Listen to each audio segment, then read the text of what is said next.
ấy anh chắc khéo mót tôi coi về ping tôi coi về ping cô coi về đai anh ran bị hóa jama kal uncle Morwel Ater thì nó coi duy chuyên cho pan Australia cái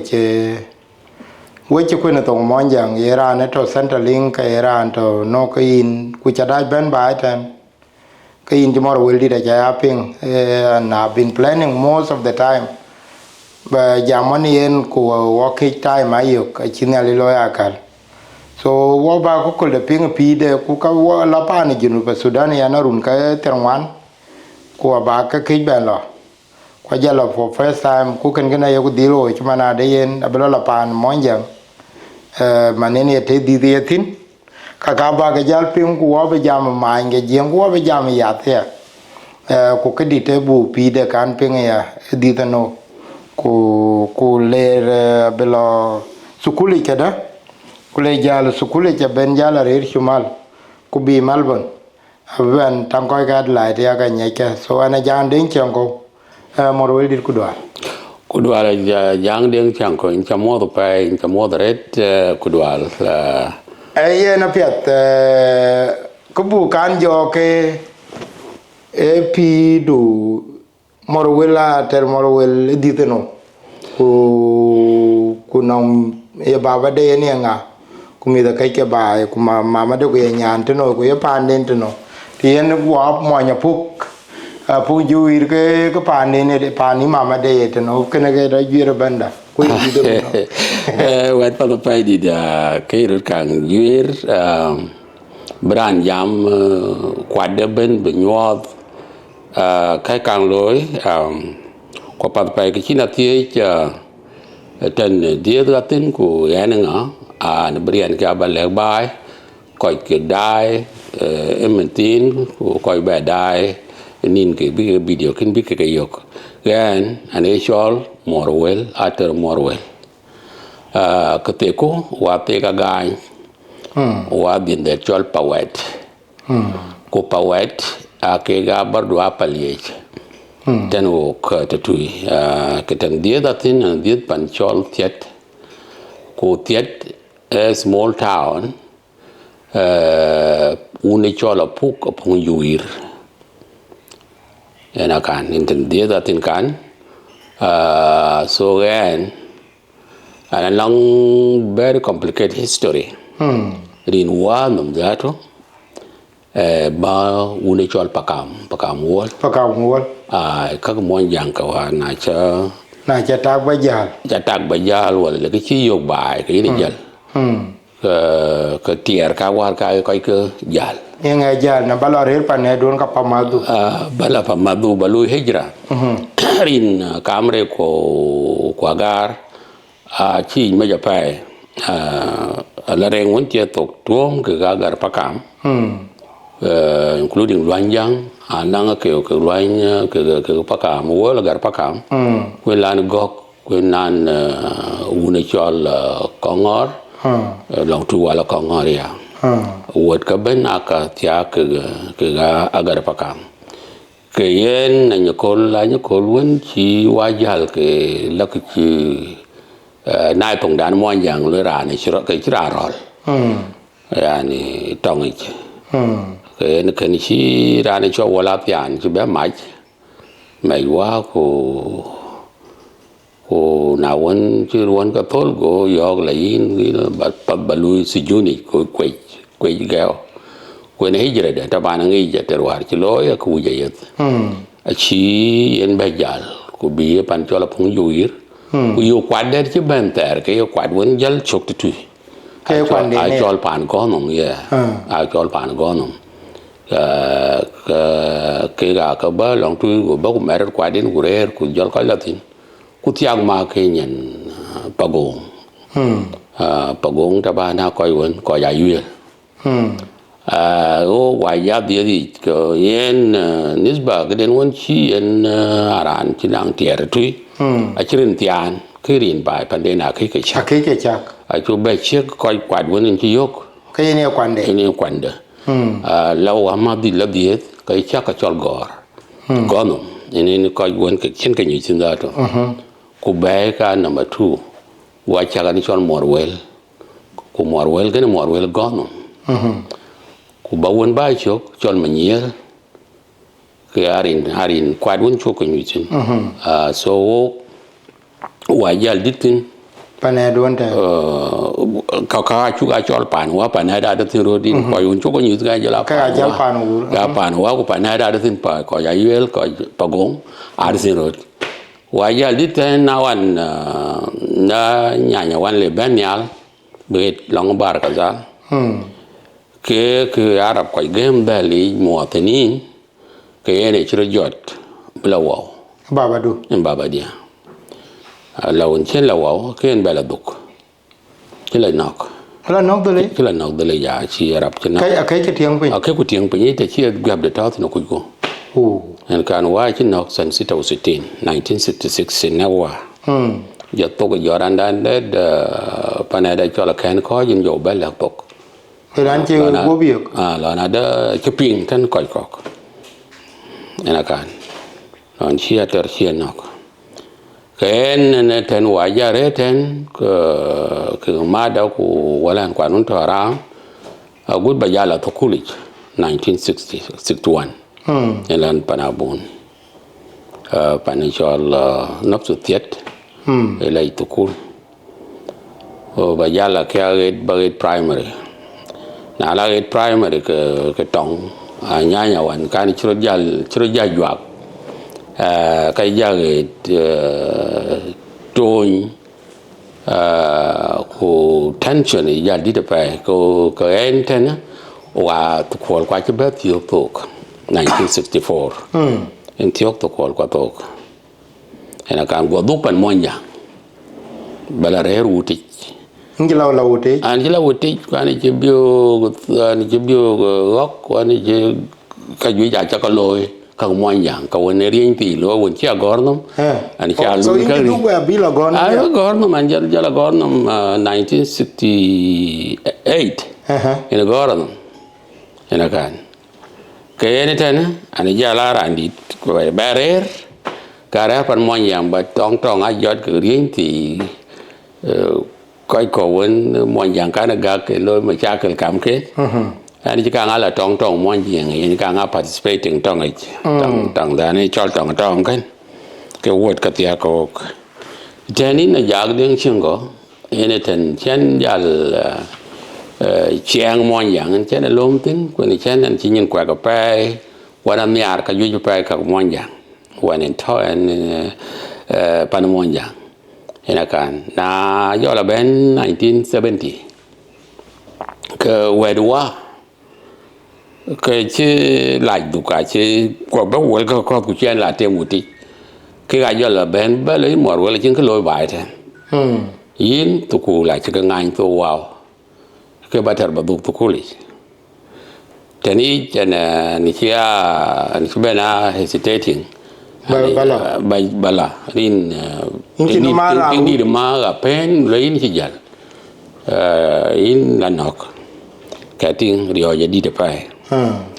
thế này cái rồi bé pin cái bé gam anh chỉ bé là nãy là bé wow 1970 cái bao nhiêu numar bóc cô chia đôi em thì anh ấy là mà để chỉ nằm ngay thôi cho mà mayo so Arabic pattern man cha gol Arabic pattern no one gol Arabic ben a subject lakini chu gol English ko chu gol tong mon yang e be yang ake wo pio juma ne nga du pio ndo de pio kwa la ran dan wo pio ran cho la bele chul tong akot ne wo pio tong mon yang na ben kula podier intermediate kadang elementary karani chol Michael manyala kon e wo pio tong mon yang ai to nya tane ya ai to nya mayom abuni chu ya la wa ya tiat bula te chol mayom in to primary school in Dinka. Okay. Then ke model sin te marasu cha ya la pyo tong mon yang tu ran chol Michael manyel ena kan deria one ten subgrade who subgrade one kan in ya first year second year elementary ke ana tatin ten ke ran yo headmaster da ran ju ben my friend chu ya berom bu bari bu ko ba lo ran chol du de nyak dit du wo and I chu ben sharing was the one book bu good poetry orien okay one can ben involved to one ya wa berom Khartoum ku ya nyodro ku la ini yo sandi war to ba jokumat jal kwang ke consultant to moanja ka ting ku ja ben ba pure poetry kamante gat poetry moanja ina kan kena en won chan ja ba dui ye ta tin wi ba nyodi along pdn won ku education kan elementary ani ja bugi pele na la ben wa chi nyuch wow ten shahadat lamar zangain to ko ya jwe mi ko ya duk ko wi to kul zaman da ran cho Simon ngayo ye mo saad bahafas okay fi wow Morwel Simon ngayo ke tin ko ga ja lon chi ga nyu wa nyu wo te the one go the one ko chi ben ti ma ko won chi ko yokutin ko wa ba pan mo jang wa chi lun ka tin so ka chi bela mad mayo te bi chi bela ko wi ko te wan ko don ka tin ten wa nim yala chat go yala tan ben Simon ngayo ko lo yi ndiro tin to kul bai tariga ko lo ka tin tariga we ka tin to kul aliyo de ba bu pan mon yang go jalo kalas ke yin yego tazakar bo la Khartoum in ko ke bo be wor ka ko ke la Khartoum jo la du be ni era gat ke en go sai mo lo ya na chin mezania la du Khartoum kini de tinai ra uyen ko bu pan mon yang ka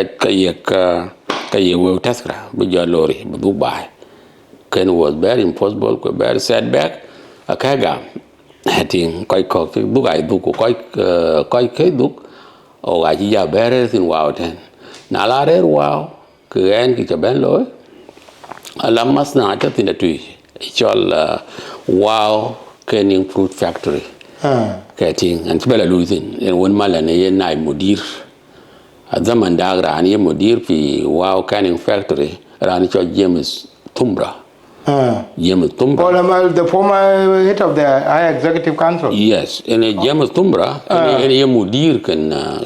wow canning factory. Okay. Can that company, that factory, salt baby, kujala canning meat.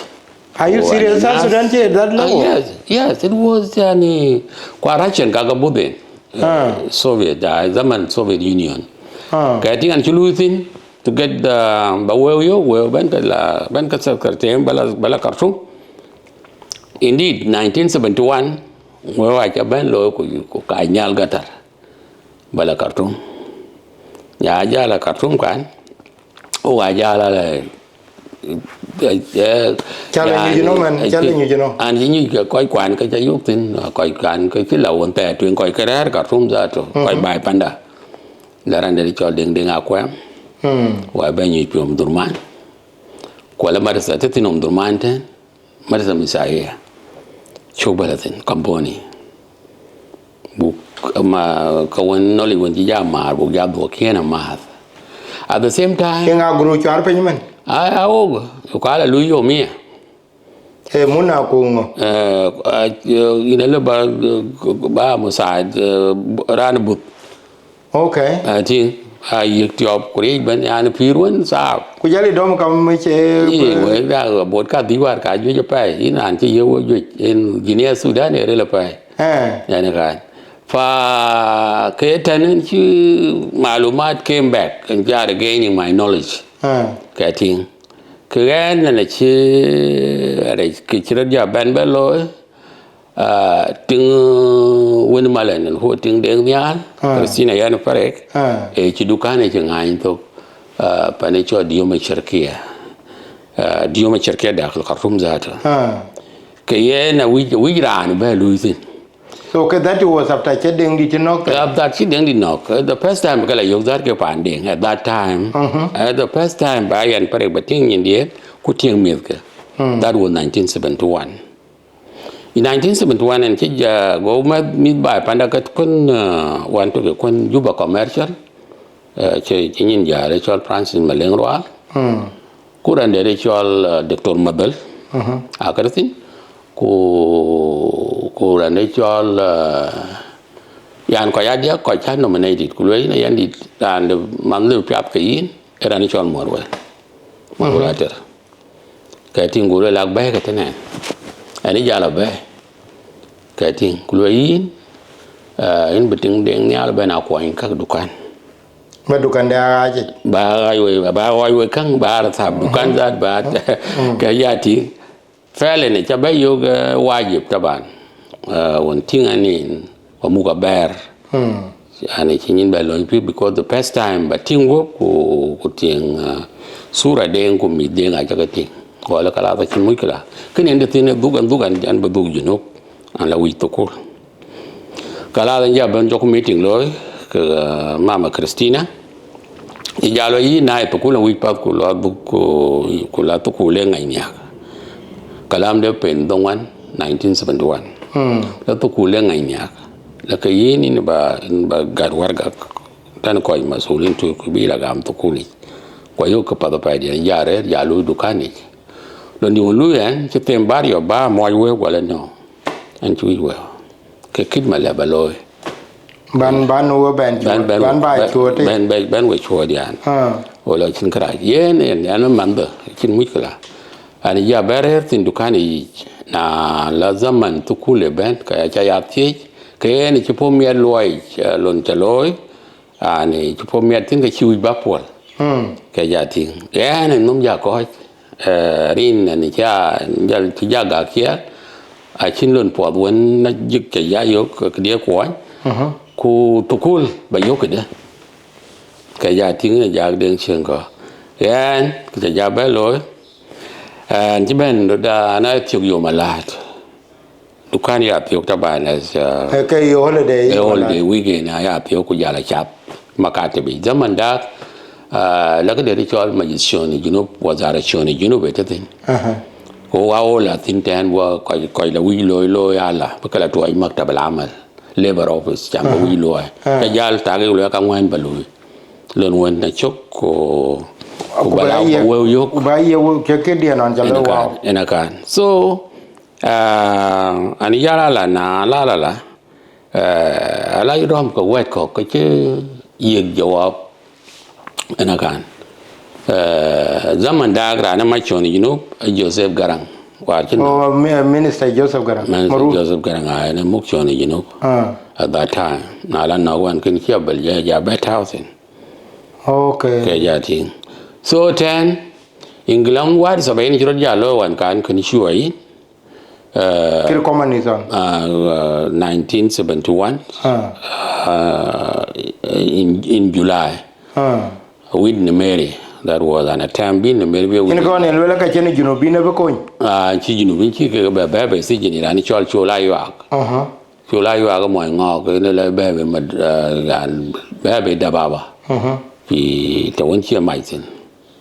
ina kan en ka ku jal Joseph Bernokan en ga jol ma ka man lo wa ja chuo in je ka dom ka Joseph wide man chuo in man his bi chuo ka ran mi ya ban ran ni chol Abdul Khalik Majub ke yani ta Libya that time almuhim muamara chiro lo tan chuo in won chi ga ne mer wit ko ba ran ni chol Abdul Khalik bla dom be wasid masrin zaman nan chike ga tipagelo ke Sudan ku jala Masr ta kamal din wan loka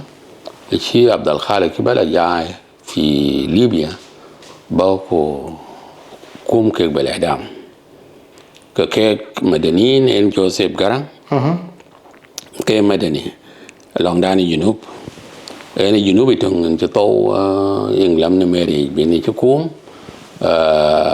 shanak be no chukum no ko bang ben chu mo ja sa kra ji ka mo ko madani kin garam go le no fi cover wala that dil no cover at that time So kakaben already 1971. Okay. In that 1971 zato in a zaman when chi chi Joseph chi no kadani masul fi shone abelaliar. Tin go ajala tenu shabab wala wi loy kida. All this time ka amoni ni wo gala ka yen Mary akila tin ben ki choli pagi adi baba chi jok ki mona ga shara ki ka jok chok ale mona ga chat jok shong ma de sat en ki balu to tawor la had ma ko la di baba ti ya bala di baba kulai ti pagi ya le lu na ya akon indiak pen diak 1972 eni ti pagi adi baba wan loy ko to Khartoum ena kan Wanci dipakai ya tanya,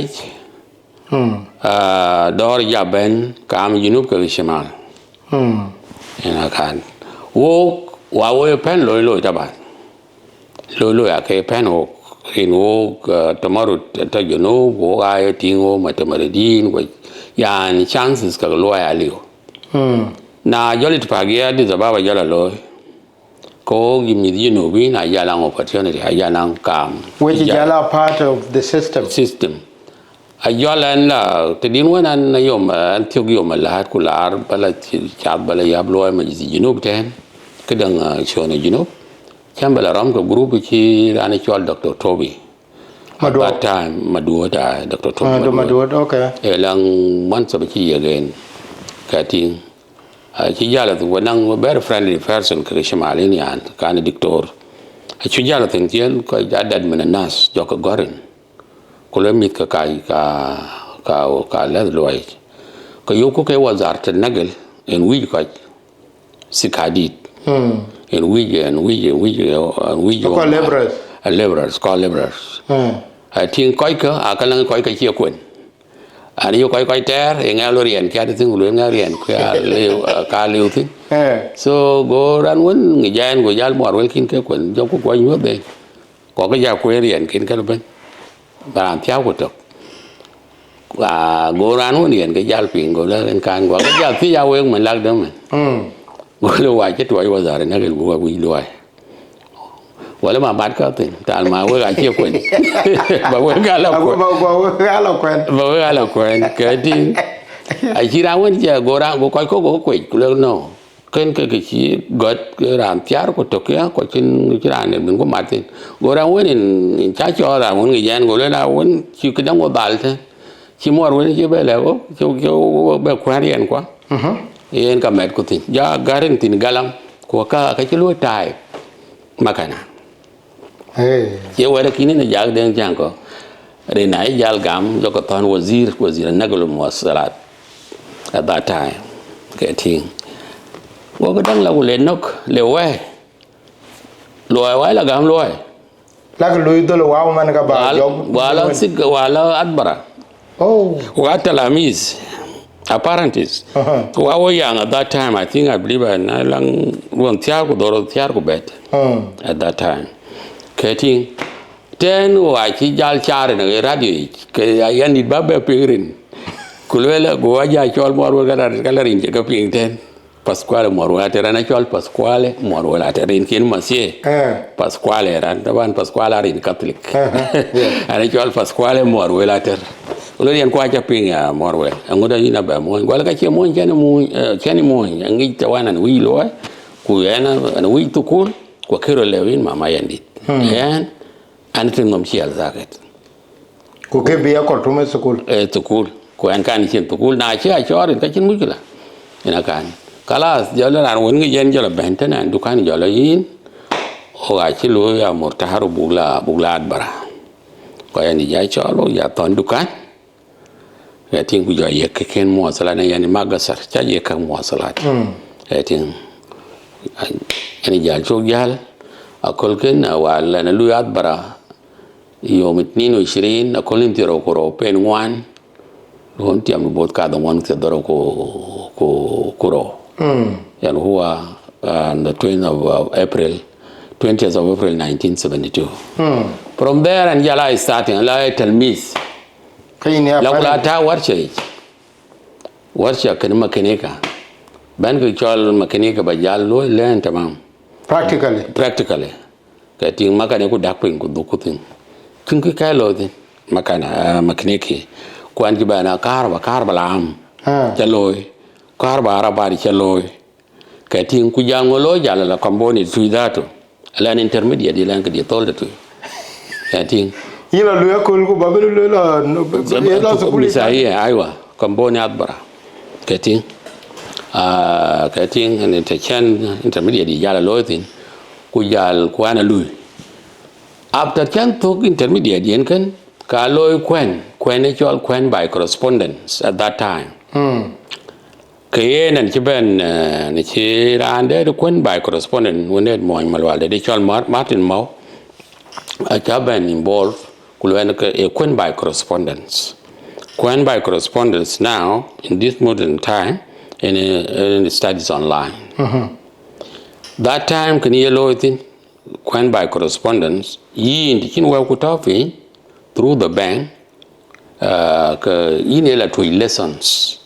kubaka baku jokwen ku low exercise kwa chen teacher ku inga lo ka ku ito kutaka envelope ku twaika to won kwen in tabana na kwen fi England ana kwen ke chol mad London Educational Association Bennett College en kwen and then kwa kile kwen na kwen English kwa na kwen history kaka ake main thing ku jol ke chol ke chirbe war ke psychology na nyar psychology gola ben ke physiology ku wa lot of communication ko chin good understanding kating na won pinia wo ko yin ka cha kwan ka dia you go ahead with them ko chin ko ben ko ware we wa cha tofi at that time 35 sterling pound I was in 1973 and Jordan Kwen by correspondence. Kating 10 and Jalatin Kachijala Ben in Ajak the subject that I thought it was is psychology. Human physiology. Advanced level command. Yan when Yan Kang Chat Kala and his dom Jakos. Kayen lucky enough and allow when yerbas yak Chol Kalaman, Alayarhamo. Was Saspi Sanawi. Adbara Damra Sanawiya. Panchol Damra, like Sanwil Ali. Kayene abandon Oba Madboro Jurchol and yen. So I wrote young age, Jan know the Ken one, Tija Ben Bimbo. Jalakacha Banakiko. Jurchol Tonyo, like Jurchol, Umbili. Okay. I call you Umbili. Kating 10, achieve when Jalin Bacoin. Can human biology. Koyin Bacoin. What Jalakachi my choice. All mape kain bakwai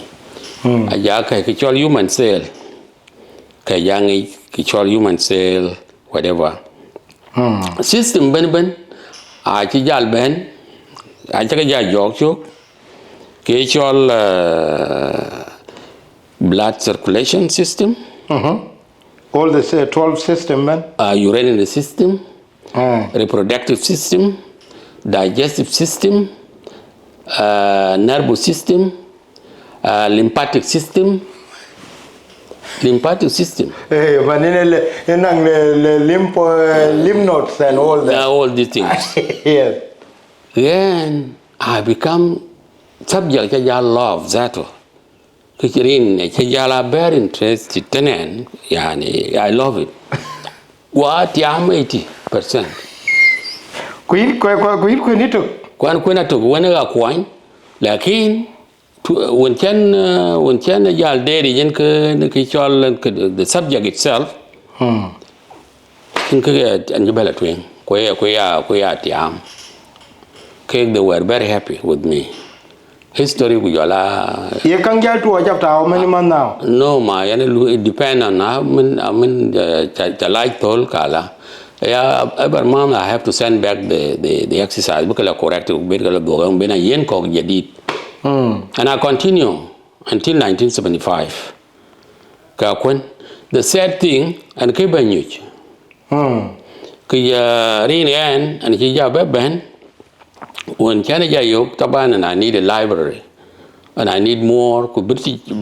Council it Liu Adbara. When you can use in now we by final, in the British Council, were Nagalia, what Talabo, Manad Parali Khartoum, Nagalia. Transfer, where I left Khartoum. Yal by Mandis, by Yakon being Wakang like Yaza, Banka side, and one read in La Bay. Boku yek by Mandis, one Masul, Rin Chuang, Anyaka. Yalokan can give 10 in Kekala Bay, you know, Sudan. We choke an angry like a baby. Puyamir, Kuyabet, Kopa to Tintaban. I have a plan for this. Na Yala Taka, Yal Benton in Maktabi Yala Bangona. Well, in Janut Kakin Kakwan by correspondent Kwan, we belong to the venue in a venue for British Library, Khartoum.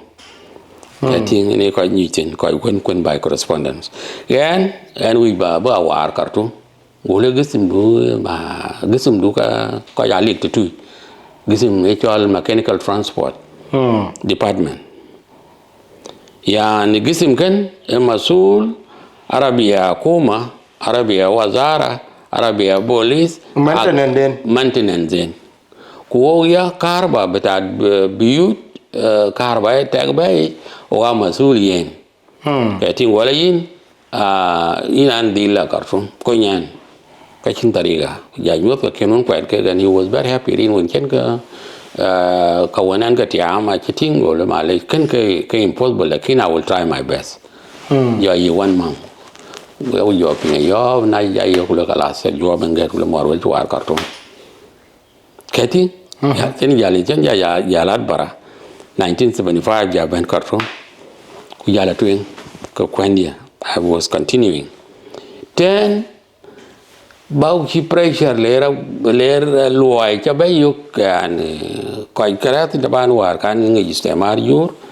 yani tayir tin kay junubi ina karzol ina wol dol kan ban guna karzol logjal kan taban ngi kan electrician kan car kan arabat so most of pressure was on me so it become too much so my study was affected Kaya ting and Kaja, I think one and Kiban Bena continuing. Like in other short courses, Kokachabana Lochim in 1978, and Kibalu telex operator. At that time, telex, any here facsimile, Chibana fax. Man telegram. And telegram, but he telegram. Could be fax, could be telex.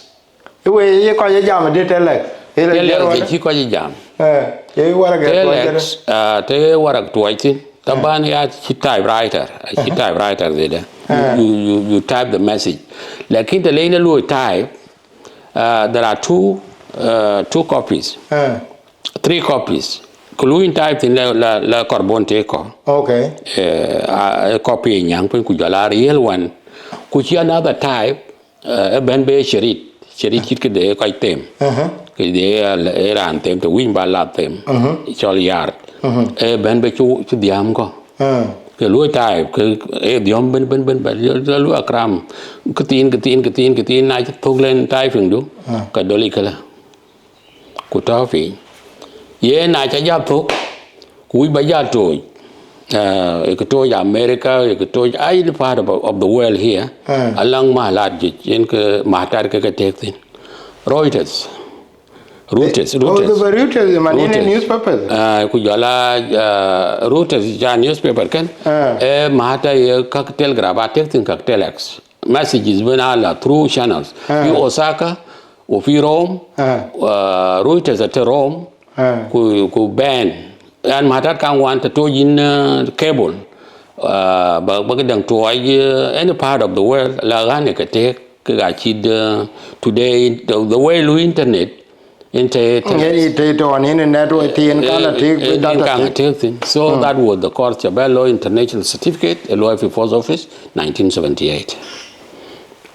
Getting 1978, 79, I was involved in marriage. In Tibet, 1979. ye chala ba min wala cha jala to an ke anala jazad la ba an la ba ever quad penedich ana jal bala ba diara pandan ino Sudan hena kan kula duk ya one man ke ban ke ting tan an jiban jal ti ke ja ba tam tin 1979 diam won malan ke ba tiak hena kan ina man mit okay tan an jigwa family man kan ajal asukule eja ko ten ka kenyu ke ting tan an jijarer ka luikia na bentak ko la an wi bala wa ku men meran an ke an active ka yi taban an te nagabat o mal sikadi an trade unionist ya an te ti shabab period ben an kerer zaman ne meri how ti shabab wa kadet kata mayo piwires ya we supporters ke soran mayo oga tewure yi wacha wandi ni merbien ziara panchalat bara ati waro li zawo yani ki an makao ra ya fan te tabunum tu ngan wa pyo taburi je we have done that too you know our SPLA who are misukule ke tabur ku ta in kan kaya ting ten activities kin chakalo waran yang including Nagaba tabane trade union kaya ting chan ka nga representative kan umal ko wan lui ko masla tawit and when one department when it's called mechanical transport department ting so ten jala activities kin chakalo ke jane bia long lu antin ku dawan oloi drop 19 choban drop di maruf sikadit ai podra dam bajal put beta pole jo fa domine ko nem ayura o mao nagabina ka loi hamla american rin awal drop la strike for 21 days kin mere right provided and che ko che ko poli economy che ko be pani chapai di kina I escape pani che ben pot ka tingwe na kali anjal talabun 1982 le wow jam ben wow 1982 ina ni chala jak ja ben amasul pi sikadi pi wow jalan re wow an kan 82 83 84 86 kayen ka SPLA kan ki kai wa ya yo 83 ku jala intensify 84 85 war kan ke jara juak na war ke ki ka kubri be kan amul connection between wow jala kadang ku jala baba nusa ka don kubri ke wa SPLA kala chin connection between north and south then wa kilben withdrawn bolat Khartoum and jabedu Khartoum 1986 mi to man che dia ti wano ko mit atokan I wa be jal tok at the same time ja jal belore wa jal be Hercules tiara je te pi wa me pi matar pi matar wa jal matar ban o mal sikadi okay wa be nya jandu Khartoum yani de jakai we da lakini ne kinang injury ha o en chui boy doan ko wi ba kai we asasan kati kaya ne kero ban bele on belang injury 85 ko jagwa jala 86 shararba be usually ani laja jaben lo jala lo Moscow ya laja lo zing jala tem Moscow jala lo budede lo jala wan ba jala ke lo Moscow ba lo no tin tong den jala pi spasiba ku jala kapinya da cha ko belang okay jal ku kan du bai da kada du ka du man wa jo du mum bai man du ku kada du ku bai da before ber wala Khartoum kon beni gonum apiat ko jai ka to kwa kon che no mi odu ne cha well ne go war wala ka je belo an wadi te kai lo bai la kena ne yo ping pa anh ấy pin coi cho quẹt coi anh ấy bé bé anh đom diet Inom. ya cái đom anh mà anh ấy very good at that anh ấy cho là tao uống miếng tao cái thời qua là thời bài coi diet li bị cái tiếng hoa Coi đi coi cái số cái lel coi là coi phải cái rồi diet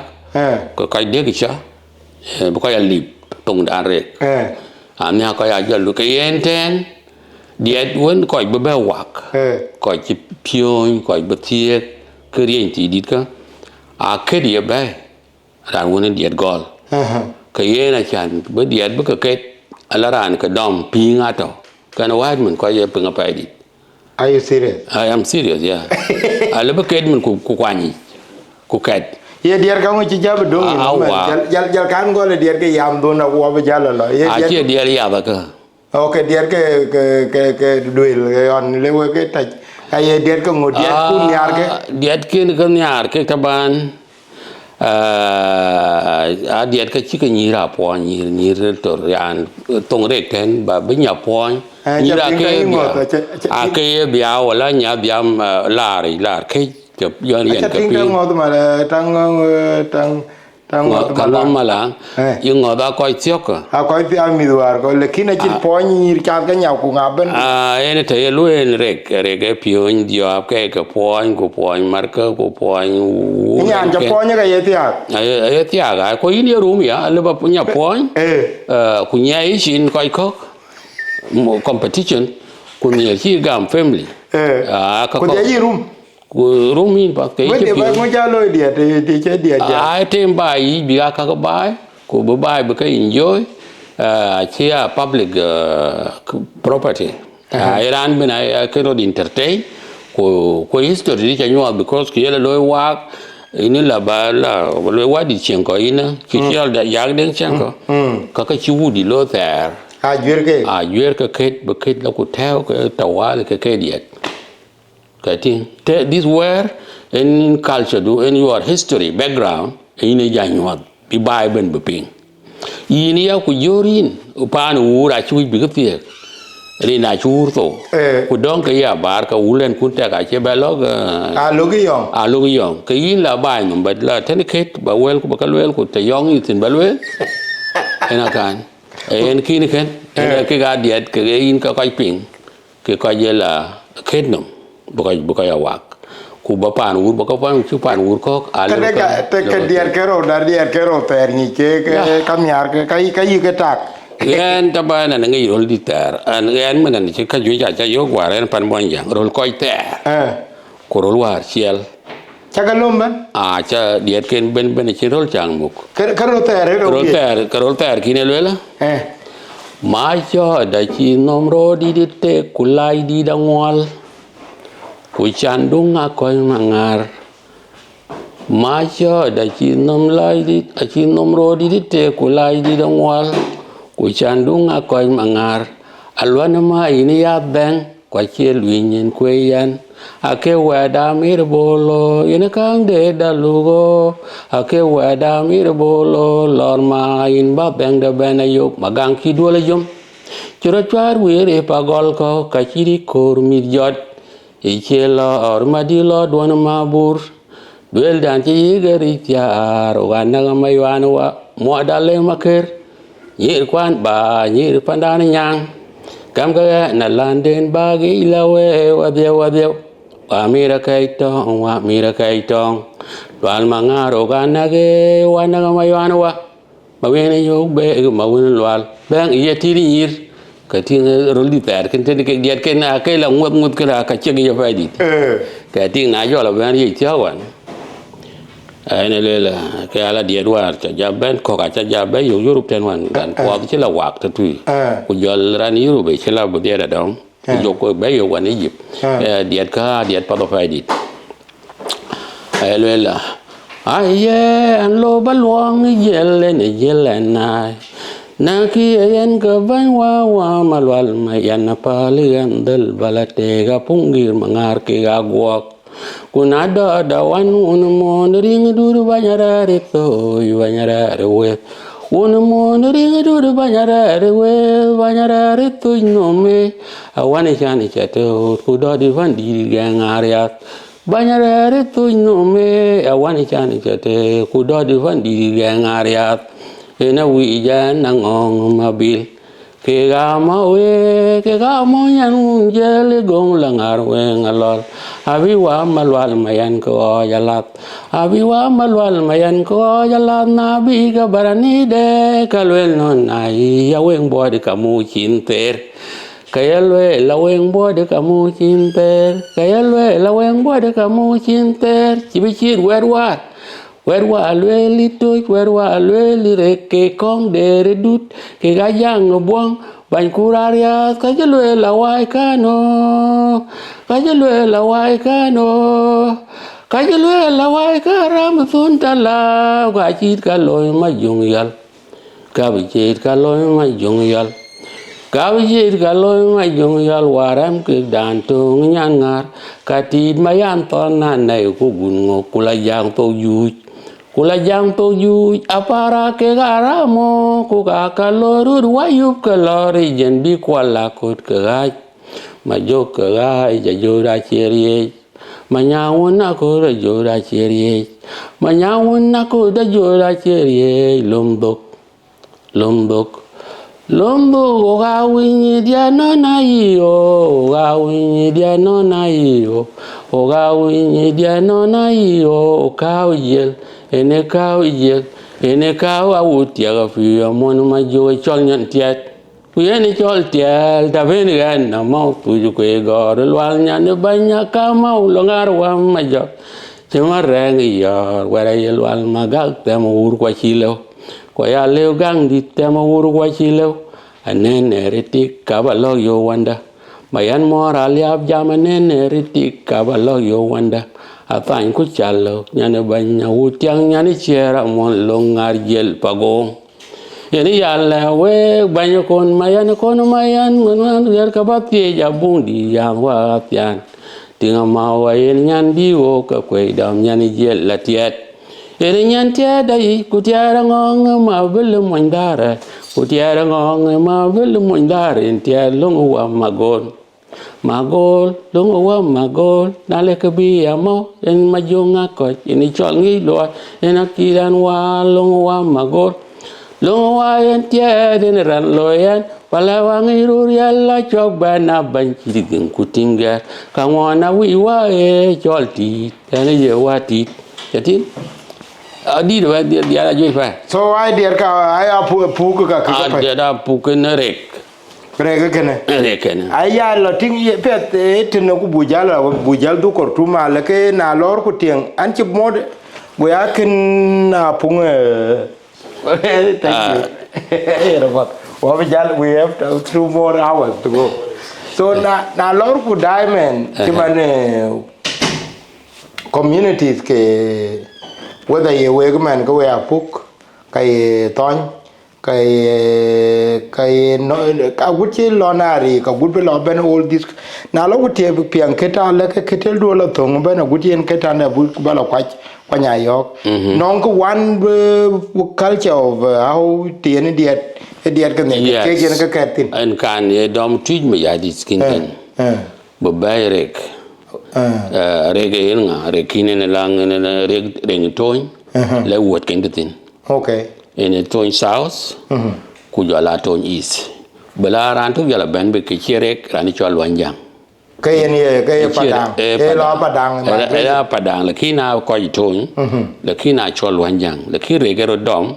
e dom wot ke ko ngor ko ban yar ku ko ngor ku mo no lo ko toin east a lo toin east ko wala ko ngor ko ban tung ma jong ma kom không đến ai chuyên loan bol malek aka arek ne tonis ken ku jalo wanjang ga martin tabane jala wanjang kini meden na jalo ben toin south ki la Apukjowiir ku nang yara ye ku nang moga korut ku nang tonya kola dual wot kangwan a wot toin south kwarek okay reken ke ga regel we ga to ke ga to nyo ko ja lo no wa arek to ke long is ku ja nos ku ja south na lo ben nos in be ler ba yo ler da ken i chol kwanya ken win ba wan pare go ba yok win ba no ba yok win ba apung pa doj ba yok win ba lon pa ro ba yok win ba kongor ro ba yok ko to bu ga lon ba win ba ya ben na barin jala ba no ba yok ya ti ja den la west long wow na biem ba yok bo ba yok kaka nyanga ko kaka nyanga ko okay nyanga ko ma yogare ken ban ke long to kunangi kuna ku ato go ko ato bu ga log ti chial ten ke ka to ba be noi okay ena tok okay cho to bu ga lo ke te noi ya wa ke ga ben be bi ga ut okay ena to no me la tero ko to ben yen ban ter wan ti to e ban cha do wan ke ga ke to nyel gedim ting e ban cha ko do wan ku jolla ni chol kamis bu gwa jom mar to ke mo bongo ban tiro ke ban ke tin wa ter aga ngo ke chena tero to ko men yo ngo che na tiro mat wallahi ko yu alo lo ji chit ki be ben be ka ba de ti okay ka ba de kal ba ila gut ka tin a ban ter wa nge ka ben ena kan ke ban ye tiro pan chol to na jo kula ga real en ga real ken ni bin jal ba pu ba ja yo apung girti win gula go ke ro da to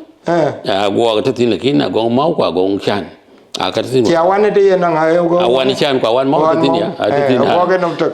go nom tok awa go mau ku jala wan chan kwa wan mau ku apuk ya kwen wan ku la kwa tin kwa nya yo are ka ku jal tu la ben be ke chere ku wala jur man ngar ka man okay ata pugi okay ke ya a ro ko na ai ko ka chere la kin harek ta ba na chere ku bongo ken we ten to ba ko to okay ina ga ku bongo bang to ka to ken long busre ko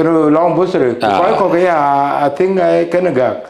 Galwel ka toka ko bongo den ya. No. Kai kang toka ke acha yo ka sa. Kiro da lo taban te ka kwenti nak tera kwento. Ai. Okay. Ai ko kwento. Jo ku duk Khartoum da ku wa be jala duka le ka yap ku kango.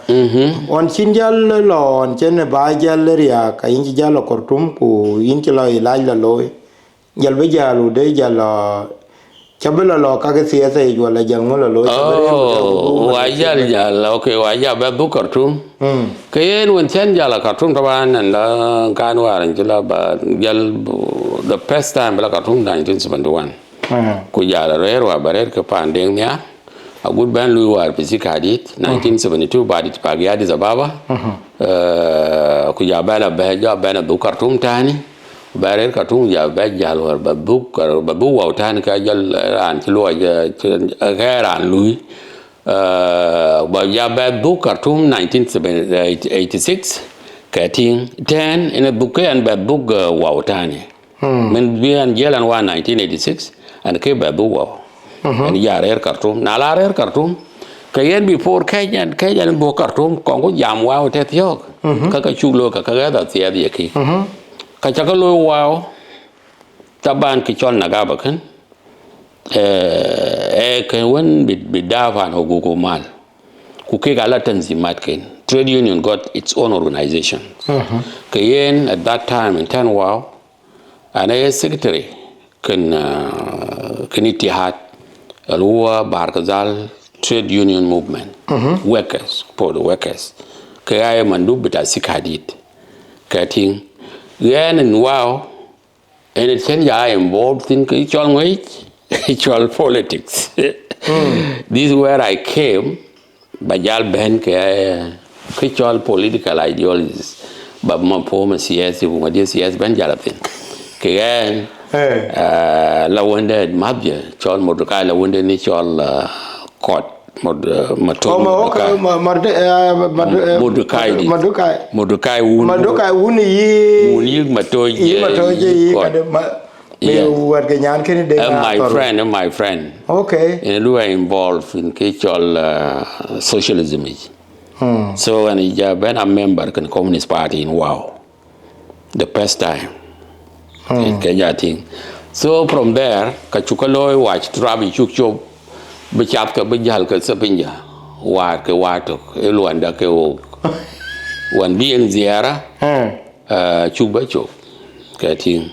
why to Hamlet mobilization Chubelo ko pen ko nyuch ko rally ko wi bukalo akebelo rin in kan wa chike charia chike tobago cha ye kada cha tak ye ngo cha tak ye no we are against them taban we were against Muslim brothers ke ga Muslim brothers ko ke ga kinmer be war in power kwa ke ga na shuain war fi Khartoum so ye kulu we ka kulu we influence ya mar 1977 on chike ke Islam be ke da wala ye no Communist Party taban has been there for since independence before independence akanang party din ke in the center Khartoum taban mai ran chol Ibrahim Nugut Kayen Communist Party nang history di terapai long Sudan long North Sudan. Koi in the Communist Party tabana kegen jo pan modest pan koi jabe dong wat si Joseph Chien nok. Wala mis kwan you know we mon yeng that to. Koi ka pengen ai mon dit chola chun deng dit. Ai chun deng kar ka communist ya. Yes. Wanang members ke Communist Party kayen moduka ka mukcho ni you know But she made what she with go back book me al communism they came up again 86 85 car with what 85 go be intifada one our party members are participant party kiga with the Mary uprising one 1985 our 1986 freedom ya ban he started ya kwai prime minister at that time Communist Party benang another opportunity big banalu operating publicly taban abiyala be could be ideology den big jam ko get ko awala jaraido gotin la jire dan chuba chaka chol forward and gatin and la corner sin culture corner and gatin kang monje